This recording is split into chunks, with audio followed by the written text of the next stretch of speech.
ਹਲਚਲ ਟੀਵੀ ਦੇਖਣ ਤੇ ਸੁਣਨ ਵਾਲੇ ਸਰੋਤਿਆਂ ਨੂੰ ਮੇਰੀ ਪਿਆਰ ਭਰੀ ਸਤਿ ਸ਼੍ਰੀ ਅਕਾਲ। ਆਓ ਨਜ਼ਰ ਮਾਰਦੇ ਹਾਂ ਅੱਜ ਦੀਆਂ ਤਾਜ਼ਾ ਖਬਰਾਂ ਤੇ।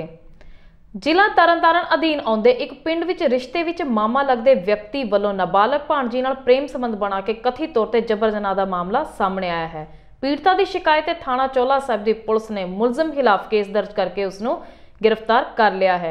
थाना चौला साहिब के मुखी सब इंस्पैक्टर यादविंदर सिंह बराड़ ने दस्सिया कि 17 साल की नाबालग ने पुलिस नूं दित्ती शिकायत विच दस्सिया कि उसकी चाची का भरा चरणजीत सिंह वासी सरहाली कलां तो जो रिश्ते विच उसका मामा लगता है अक्सर उसनूं चाची के घर मिलन आउंदा सी, जिस नाल उसदे प्रेम संबंध बन गए अते उस नाल विआह करवाउण दा झांसा दिंदा रहिंदा सी। 15 जनवरी नूं ओह उसनूं मोटरसाइकिल ते लैके नाल दे पिंड विच लै गया, जिस नाल उत्थे जबर जनाह कीता गया। SHO यादविंदर सिंह बराड़ ने दस्सिया कि मुढ़ली जांच दौरान पता लगा कि मुलजम चरणजीत सिंह पहला ही विआहिया होया है अते इसदे बच्चे भी हन। मामले की अगली जांच लई जिथे महिला ASI लखबीर कौर की ड्यूटी लगाई गई है उत्थे ही मुलजम नूं अदालत विच पेश करके पुलिस रिमांड ते लियाया जाएगा। हाँ जी दस्सियो जी। कल चोला साहब थाने विखे एक नाबालग लड़की द्वारा परचा दर्ज करवाया सी, जिस मुताबिक उसकी रिश्तेदारी चों लगता मामा उस नाल विआह का झांसा दे के शरीरक संबंध बनाउण सी नजायज़ रिलेशन रखे हुए सीगे। अज चोला साहब की पुलिस ने उस दोषी चरणजीत सिंह सरहाली का जो कि रहने वाला है उसको अरेस्ट करके पुछताछ की गई है।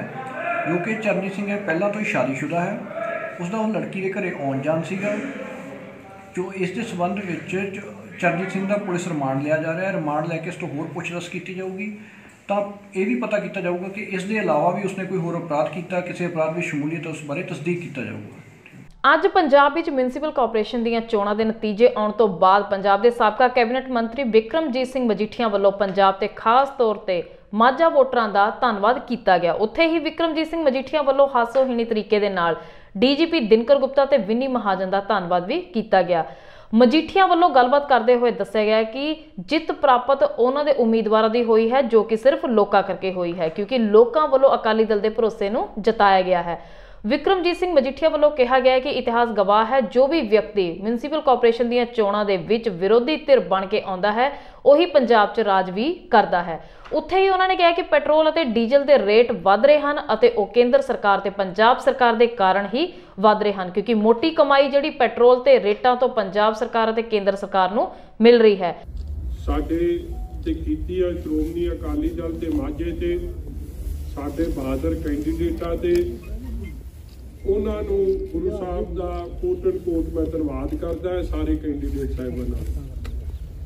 वेखो एक गल तुहानूं रियलाइज़ करनी चाहिए है कि ये लड़ाई कोई साधारण लड़ाई नहीं सी। लड़ाई वो फ्री एंड फेयर इलैक्शन कह सकते हो जदों लोकां ते किसी तरीके का दबाव ना होवे, लोकां नूं वोट पाउण वेले डर ना महसूस हो रहा होवे, लोकी आपदे खुले दिली नाल वोट पा सकन। मैं बधाई इन्हां बहादुर कैंडीडेटां नूं माझे दे बहादुर लोकां नूं इसलिए दे रहा कि लख प्रैशर दे बावजूद धक्केशाही दे बावजूद इन्हां लोकां ने लोकतंत्र नूं बचाउण वास्ते, डेमोक्रेसी नूं बचाउण वास्ते कांग्रेस पार्टी दे तशद्दद दा धक्के दा सामना करते हुए इस चोण प्रक्रिया च हिस्सा लिया। और ये गल इस तो भी स्पष्ट है, देखो कोई 40% सीटां ने पंजाब च जिथे इलैक्शन ही नहीं हुई, एक तरफे फैसले सुनाते गए, कागज तक नहीं दाखिल करन दिते गए, जे दाखिल हो गए तो विरोधी पार्टियां दे कागज उड़ाते गए। और मैं जो उदाहरण के तौर पर तुहानूं भिखीविंड दा दवां, देखो केड़ी फ्री एंड फेयर इलैक्शन उत्ते रह गई। ठीक है अज असीं सीटां 2 जिते हैं, मगर इलैक्शन केड़ी रह गई जे 307 सारे कैंडीडेटां दे उत्थे लग गई सी। पहला तो उन्होंने जमानतां लईआं, जिन्ना चिर प्रचार चलिया वो आपकी जमानतां लैंदे रहे। अखीरले 3 दिन उन्होंने लड़ाई लड़ी है और फिर भी मैं समझदा 3 दिन लड़ाई लड़ के उन्होंने कुछ हासिल होया, प्राप्ति मिली है। ये बहुत वड्डी दिलेराना उन्हों की हिम्मत है कि इन्ना कुछ होने के बावजूद भी 100-307 मजाक नहीं है जी। अटैम्प्ट टू मर्डर लग जानी, फिर लड़ाई लड़नी। और मैं अज ऑन रिकॉर्ड इस गल ते भी लियाउना कि मैनू पता है मैं उन्होंने अफसरां दा अज जे धन्नवाद करूंगा तो उन्होंने अफसरां दी सवेरे छुट्टी हो जानी, मगर जे मैं धन्नवाद ना किया तो मैं अपनी संवैधानिक जिम्मेवारी ते भज रहा होऊंगा। देखो साडे जिहड़े रिटर्निंग अफसर सन मजीठे दे, अजनाले दे, रामदास दे, श्री हरगोबिंदपुर दे, कादियां दे, धारीवाल दे, जंडियाला गुरु का मैं जिक्र किया, इत्थे सारी जगह मैनू गल करनी पई और अफसर साहबाना नूं ये बेनती करनी पई कि भी धक्का ना करो, भिखीवंड वाला काम ना होवे जां जलालाबाद वाला काम इत्थे ना करो। और मैं उन्हां दा धन्नवादी हाँ कि उन्हां च गल च गूठ दिता होया सी कि कागज रिजैक्ट करो, कोई आने बहाने नाल, मगर वो कागज रिजैक्ट नहीं होए ते इलैक्शन हुई। और उस इलैक्शन के रिजल्ट ने अज श्रोमणी अकाली दल, मैं कह सकदा गुरु साहब की बख्शिश नाल रूलिंग पार्टियां इलैक्शनां जितदियां होंदियां ने आपदे धक्के दे जोर नाल, आपदे पैसे दे जोर नाल, अपने सरकार दे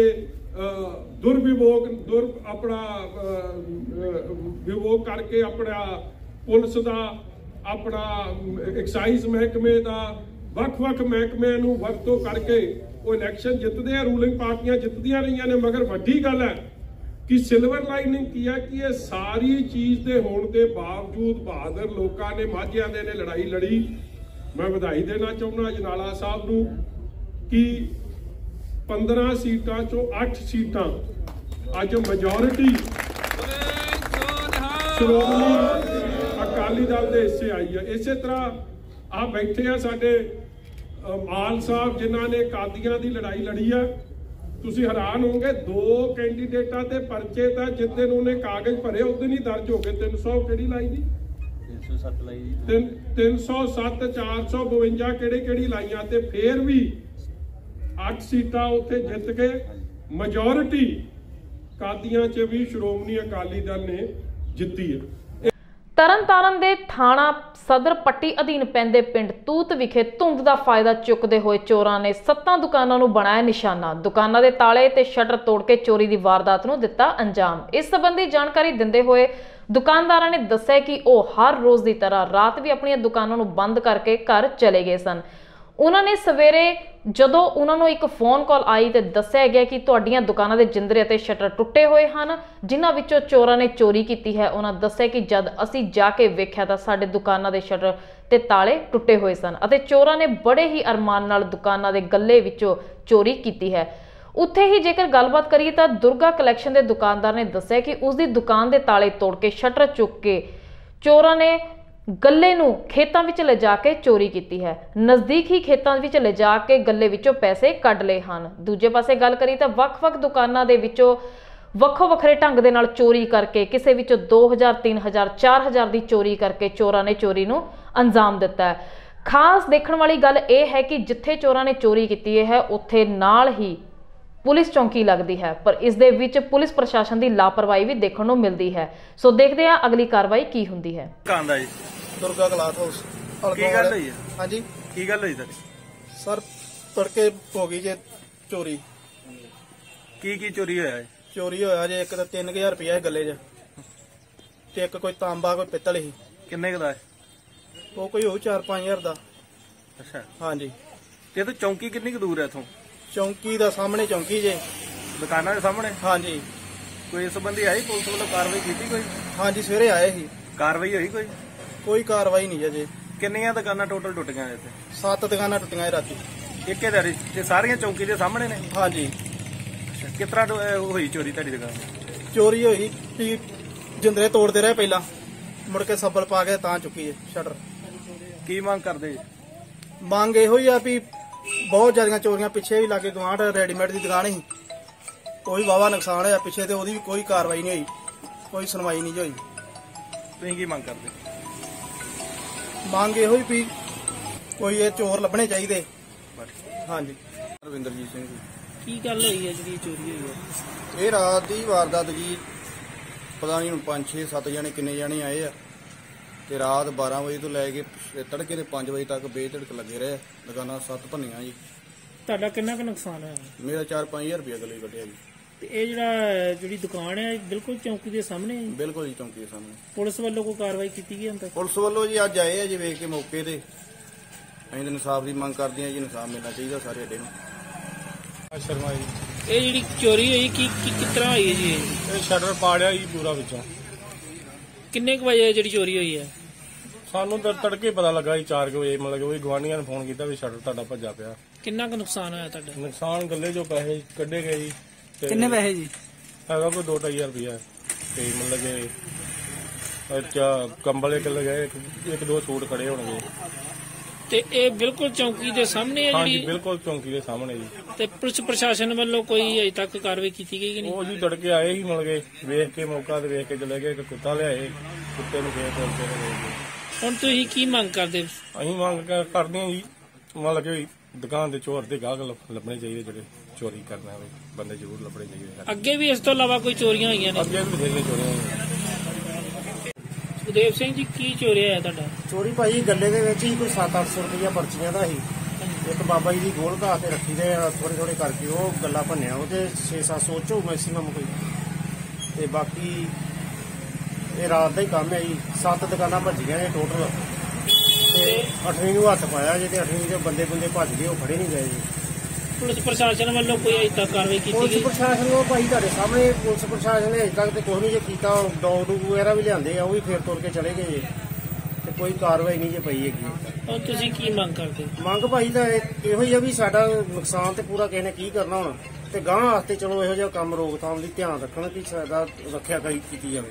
ਸ਼੍ਰੋਮਣੀ ਗੁਰਦੁਆਰਾ ਪ੍ਰਬੰਧਕ ਕਮੇਟੀ ਦੀ ਪ੍ਰਧਾਨ ਬੀਬੀ ਜਗੀਰ ਕੌਰ ਵੱਲੋਂ ਅੱਜ ਇੱਕ ਹੰਗਾਮੀ ਪ੍ਰੈਸ ਕਾਨਫਰੰਸ ਕੀਤੀ ਗਈ, ਜਿੱਥੇ ਉਹਨਾਂ ਨੇ ਅੱਜ ਪੱਤਰਕਾਰਾਂ ਨੂੰ ਦੱਸਿਆ ਕਿ ਨਨਕਾਣਾ ਸਾਹਿਬ 100 ਸਾਲਾਂ ਸਾਕਾ ਮਨਾਉਣ ਵਾਸਤੇ ਭੇਜੇ ਜਾਣ ਵਾਲਾ ਜੱਥਾ ਕੱਲ ਨਹੀਂ ਜਾਵੇਗਾ। ਬੀਬੀ ਜਗੀਰ ਕੌਰ ਨੇ ਭਰੇ ਮਨ ਨਾਲ ਬੋਲਦੇ ਹੋਏ ਕਿਹਾ ਕਿ ਸ਼੍ਰੋਮਣੀ ਗੁਰਦੁਆਰਾ ਦੇ ਕਈ ਲੋਕ ਵੀਜ਼ਾ ਮਿਲਣ ਤੋਂ ਬਾਅਦ ਵੀ ਅੰਮ੍ਰਿਤਸਰ ਪਹੁੰਚ ਚੁੱਕੇ ਹਨ, ਲੇਕਿਨ ਉਹ ਲੋਕ ਪਾਕਿਸਤਾਨ ਨਹੀਂ ਜਾਣਗੇ। ਬੀਬੀ ਜਗੀਰ ਕੌਰ ਨੇ ਕਿਹਾ ਕਿ ਉਹਨਾਂ ਨੂੰ ਅੱਜ ਇਸ ਤਰ੍ਹਾਂ ਲੱਗਦਾ ਹੈ ਕਿ ਜਿਵੇਂ 1984 ਦੇ ਵਿੱਚ ਕਾਂਗਰਸ ਨੇ ਅਕਾਲ ਤਖਤ ਸਾਹਿਬ ਤੇ ਢਹਿ ਢੇਰੀ ਕੀਤੀ ਸੀ, ਇਸੇ ਤਰ੍ਹਾਂ ਹੀ ਅੱਜ ਉਹਨਾਂ ਨੂੰ ਆਪਣੇ ਮਨ ਵਿੱਚ ਵਿਚਾਰ ਆ ਰਹੇ ਹਨ। ਉੱਥੇ ਬੀਬੀ ਜਗੀਰ ਕੌਰ ਨੇ ਬੋਲਦੇ ਹੋਏ ਕਿਹਾ ਕਿ ਪਾਕਿਸਤਾਨ ਸਰਕਾਰ ਵੱਲੋਂ ਉਹਨਾਂ ਨੂੰ ਵੀਜ਼ੇ ਤਾਂ ਭੇਜ ਦਿੱਤੇ ਗਏ ਹਨ, ਲੇਕਿਨ ਕੇਂਦਰ ਸਰਕਾਰ ਵੱਲੋਂ ਇਸ ਤੇ ਮਨਾਹੀ ਲਗਾਉਣ ਤੇ ਉਹਨਾਂ ਨੂੰ ਖਾਸ ਦੁੱਖ ਵੀ ਹੋ ਰਿਹਾ ਹੈ। ਉੱਥੇ ਹੀ ਪਤਾ ਕਰਨ ਤੇ ਗੱਲਬਾਤ ਕਰਦੇ ਹੋਏ ਬੀਬੀ ਜਗੀਰ ਕੌਰ ਨੇ ਇੱਕ ਵਾਰ ਭਾਵੁਕ ਹੋ ਕੇ ਉਹਨਾਂ ਨੂੰ ਦੱਸਿਆ ਕਿ ਉਹਨਾਂ ਨੂੰ ਪਾਕਿਸਤਾਨ ਤੋਂ ਫੋਨ ਵੀ ਆ ਰਹੇ ਹਨ, ਉਹਨਾਂ ਨੂੰ ਉੱਥੋਂ ਦੀਆਂ ਘਰ ਦੀਆਂ ਵੀਡੀਓਜ਼ ਵੀ ਲੋਕ ਭੇਜ ਰਹੇ ਹਨ, ਲੇਕਿਨ ਕੇਂਦਰ ਸਰਕਾਰ ਨੂੰ ਇਸ ਤੇ ਰੋਕ ਲਗਾਉਣ ਤੇ ਉਹਨਾਂ ਨੂੰ ਖਾਸ ਦੁੱਖ ਵੀ ਹੋ ਰਿਹਾ ਹੈ। ਉਹਨਾਂ ਨੇ ਕਿਹਾ ਹੈ ਕਿ ਸ਼ਾਇਦ ਕਿਸਾਨੀ ਅੰਦੋਲਨ ਨੂੰ ਲੈ ਕੇ ਗ੍ਰਹਿ ਮੰਤਰੀ ਨੇ ਇਸ ਉੱਤੇ ਰੋਕ ਲਗਾਈ ਹੈ। ਦੋਸਤੋ, ਇਹ ਸਨ ਅੱਜ ਦੀਆਂ ਤਾਜ਼ਾ ਤੇ ਖਾਸ ਖਬਰਾਂ। ਕੱਲ ਫਿਰ ਮਿਲਾਂਗੇ ਤੁਹਾਨੂੰ ਇਸੇ ਸਮੇਂ ਨਵੀਆਂ ਤੇ ਤਾਜ਼ਾ ਖਬਰਾਂ ਦੇ ਨਾਲ। ਤਦ ਤੱਕ ਲਈ ਜਸ਼ਨ ਨੂੰ ਦਿਓ ਇਜਾਜ਼ਤ। ਰੱਬ ਰਾਖਾ।